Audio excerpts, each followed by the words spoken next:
তিস্তায় মহাপ্রকল্পের দাবিতে আয়োজিত মহাসমাবেশে ভার্চুয়ালি যুক্ত হয়ে কথা বলছেন বিএনপির ভারপ্রাপ্ত চেয়ারপারসন তারেক রহমান। আমরা সরাসরি চলে যাচ্ছি সেখানে। উত্তরাঞ্চলের পানির এই ন্যায্য হিস্সা বঞ্চিত মানুষেরা আজকে সারা বিশ্বকে জানিয়ে দিতে চায় যে ভারতের সঙ্গে বাংলাদেশের 54টি যে অভিন্ন নদী, এই নদীর পানির ন্যায্য হিস্সা প্রাপ্তি এটা কোনো কারো করুণার বিষয় নয়। এটা আন্তর্জাতিক আইন অনুযায়ী এটি বাংলাদেশের প্রাপ্য, এটি বাংলাদেশের মানুষের প্রাপ্য। অথচ আমরা কি দেখছি?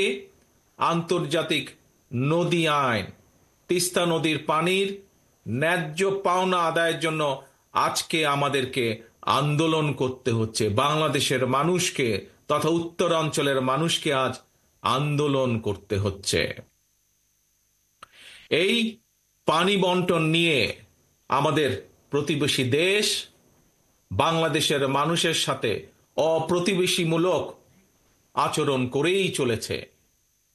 আপনাদের সকলের জানা আছে, আজকে প্রায় 50 বছর হলো ফারাক্কার অভিশাপ থেকে বাংলাদেশ মুক্তি পায় নাই। এখন আবার তিস্তা বাংলাদেশের জন্য আরেকটা অভিশাপ হিসাবে দেখা দিয়েছে। সব আন্তর্জাতিক আইন লঙ্ঘন করে আমাদের প্রতিবেশী উজানের গজলডোবায় একটা বাঁধ নির্মাণ করেছে, করে তিস্তার এই স্বাভাবিক পানি প্রবাহকে তারা নিয়ন্ত্রণ করে চলেছে। তাদের এই অপ্রতিবেশীমূলক আচরণের কারণে আজকে উত্তরাঞ্চলের লাখো কোটি জনগণ বন্যায় খরায় দুর্বিষহ জীবন পার করছে। পানির অভাবে তিস্তার বুকে আজকে ধু ধু বালুচর। একদিকে পানির অভাবে নষ্ট হচ্ছে হাজার হাজার কোটি টাকার ফসল, আবার কখনো হঠাৎ করেই, এই দেখেন 2 দিন আগে যেমন হয়েছে, হঠাৎ করেই উজান থেকে ছেড়ে দিচ্ছে পানি, আর সেই পানির কারণে বন্যায় ভাসিয়ে দিচ্ছে সাধারণ মানুষের ঘর বাড়ি, কৃষকের আবাদি ফসল ভাসিয়ে দিচ্ছে। প্রত্যেক বছর এই বন্যার কারণে বলা যায় প্রায় সময় বন্যার কারণে এমনকি কোনো কোনো সময় বছরে 3 বারও বন্যা হয়েছে এই অঞ্চলে। আর এই বন্যার জন্য প্রতি বছর তো ভাঙন তো আছেই, নদীর ভাঙন, শস্যেরও যে আর্থিক ক্ষতি হচ্ছে, প্রায় লক্ষ কোটি টাকার আর্থিক ফসলের ক্ষতি হয়। প্রিয় সংগ্রামী ভাই বোনেরা, এই যে 5ই আগস্ট চলে গেল, এই 5ই আগস্টে আমরা দেখি যে একজন পালিয়ে গিয়েছে এই দেশ থেকে, একটা খুনি এই দেশ থেকে পালিয়ে গেছে, স্বৈরাচার এই দেশ থেকে পালিয়ে গিয়েছে। এই স্বৈরাচার একটা কথা বলেছিল একবার, নিশ্চয়ই আপনাদের সকলের মনে আছে। কি সেই কথাটা? স্বৈরাচার বলেছিল, ভারতকে যা দিয়েছি সেটি তারা সারা জীবন মনে রাখবে। প্রিয় ভাই বোনেরা, এই ভারত শুধু পলাতক স্বৈরাচারকেই মনে রেখেছে, বাংলাদেশের জনগণকে তারা মনে রাখেনি। সেই জন্যই পানির যে ন্যায্য হিস্সা বঞ্চিত তিস্তা পারের বিক্ষুব্ধ জনগণের মনে প্রশ্ন,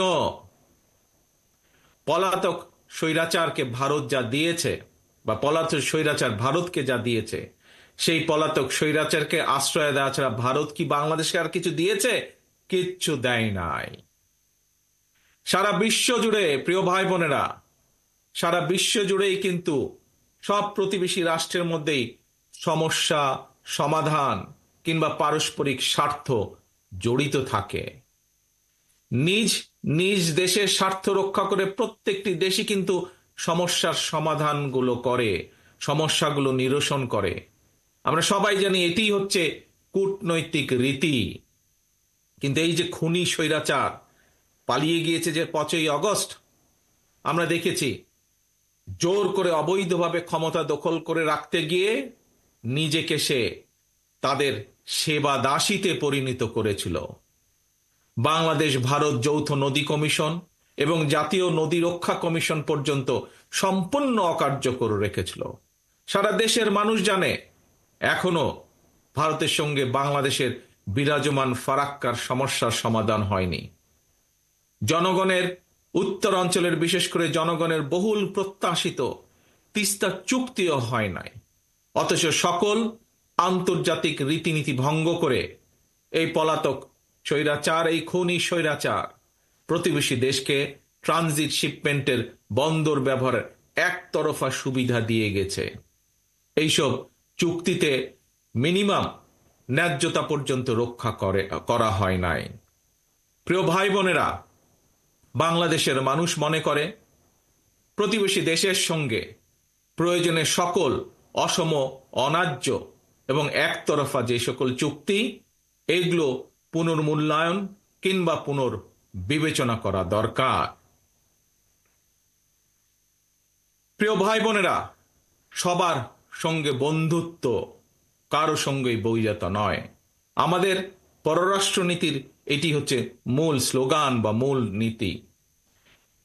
কিন্তু সময়ের প্রয়োজনে হয়তো এই স্লোগানটি বা এই নীতিটি পুনর্বিবেচনা করা দরকার। বর্তমান বিশ্বে স্থায়ী শত্রু, স্থায়ী মিত্র বলে কিছু নেই, বরং একটা দেশের সঙ্গে অপর দেশের সম্পর্ক হবে পারস্পরিক স্বার্থ রক্ষা, ন্যায্যতা এবং প্রয়োজনের ভিত্তিতে। সুতরাং সম্পর্ক রক্ষা করার ক্ষেত্রে নিজ দেশের এবং জনগণের স্বার্থ রক্ষাই হতে হবে প্রথম এবং প্রধান অগ্রাধিকার। এ কারণেই বিএনপির স্লোগান সবার আগে বাংলাদেশ। বন্ধুত্বের দোহাই দিয়ে বাংলাদেশের জনগণ আর কাঁটাতারের বেড়ায় ফেলানির ঝুলন্ত লাশ দেখতে চায় না। সীমান্তে নিরীহ বাংলাদেশিদের রক্তাক্ত মরদেহ আর বাংলাদেশের মানুষ দেখতে চায় না। প্রিয় দেশবাসী, প্রিয় তিস্তা পাড়ের ভাই বোনেরা, প্রতিবেশী দেশ ভারত যদি পানির ন্যায্য হিস্সা না দেয় বা দিতে যদি দেরি করে, তিস্তা চুক্তি করতে অনীহা দেখায়, তাহলে দেশ এবং জনগণের স্বার্থে, জনগণকে বাঁচাতে, কৃষিকে বাঁচাতে, কৃষককে বাঁচাতে, নদী বাঁচাতে, নাব্যতা রক্ষা করতে, তিস্তা সমস্যার সমাধানের জন্য আমাদেরকেই আমাদের বাঁচার পথ খুঁজে নিতে হবে। দেশীয় এবং আন্তর্জাতিকভাবে সকল সম্ভাব্য বিকল্পকে কাজে লাগাতে হবে। এবং এ কারণেই আমরা মনে করি পানির ন্যায্য হিস্সা আদায় করতে জাতিসংঘ সহ সংশ্লিষ্ট সকল আন্তর্জাতিক ফোরামে জোরালোভাবে বাংলাদেশের দাবি তুলে ধরতে হবে। একই সাথে প্রতিবেশী দেশের সাথেও আমাদেরকে কূটনৈতিক কাজ করতে হবে, কূটনৈতিকভাবে আলোচনা শুরু করতে হবে। আবার আন্তর্জাতিক অংশগ্রহণের উদ্যোগের অংশ হিসাবে আর সময়ক্ষেপণ না করে অবশ্যই আমরা মনে করি বাংলাদেশকে 1992 সালের ওয়াটার কনভেনশন এবং 1997 সালের জাতিসংঘ পানি প্রবাহ কনভেনশনে স্বাক্ষর করা জরুরি হয়ে পড়েছে। প্রিয় ভাই বোনেরা, আন্তর্জাতিক উদ্যোগের পাশাপাশি বিশেষ করে উত্তরাঞ্চলকে মরুকরণ থেকে বাঁচাতে তিস্তা মহাপরিকল্পনা বাস্তবায়নের কোনোই বিকল্প নেই। আপনাদের প্রিয় দল বাংলাদেশ জাতীয়তাবাদী দল রাষ্ট্র জনগণের সমর্থনে আল্লাহর রহমতে রাষ্ট্র পরিচালনার দায়িত্ব পেলে আগামী দিনে অবশ্যই আমরা অগ্রাধিকার ভিত্তিতে তিস্তা মহাপরিকল্পনা বাস্তবায়নের সব রকম উদ্যোগ আমরা ইনশাল্লাহ গ্রহণ করব।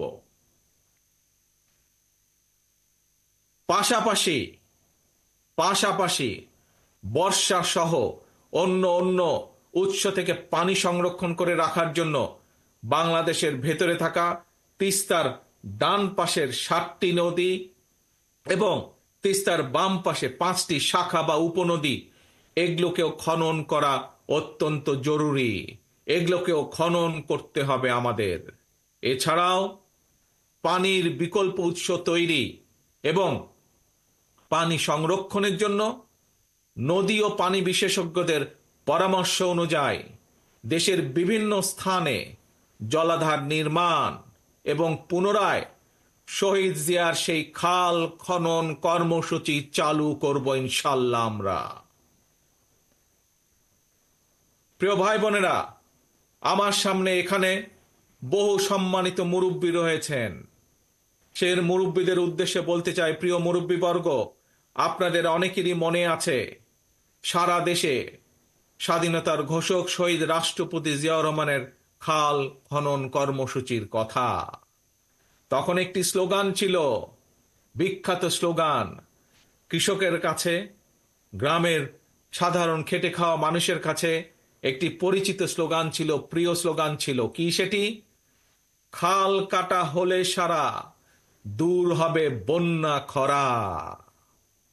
প্রিয় দেশবাসী, উত্তর অঞ্চলের সংগ্রামী ভাই ও বোনেরা, দেশের জনগণের সকল গণতান্ত্রিক রাজনৈতিক মানবাধিকার কেড়ে নিয়ে ভোটের অধিকার ডাকাতি করে পলাতক স্বৈরাচার দেশে মাফিয়া সাম্রাজ্য গড়ে তুলেছিল।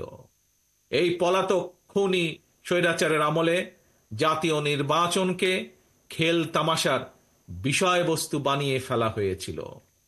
জনগণকে বিগত 15টি বছর ভোট দিয়ে সংসদ সরকার অর্থাৎ জনগণের নিজের সরকার প্রতিষ্ঠা করার কোনোই সুযোগ দেওয়া হয় নাই।